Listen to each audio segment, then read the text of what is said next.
ამ ცხოველებს ეხლა ყველაზე უფრო უჭირთ წყალი. Ამიტომ ეცადეთ რომ მათ ჰქონდეთ საშუალება და წავიონ წყალი. მეუღლეთ როდესაც ისინი მშრალ საჭმელებს ჭამენ, ხო მათ ჭირდებათ უფრო მეტი წყალი.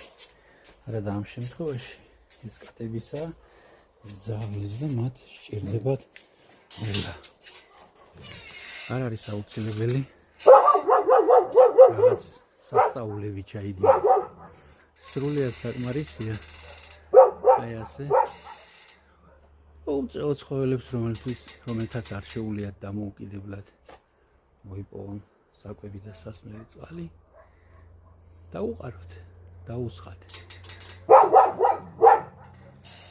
ესეც სიკეთეა წარმატებებს ჯანმრთელობებს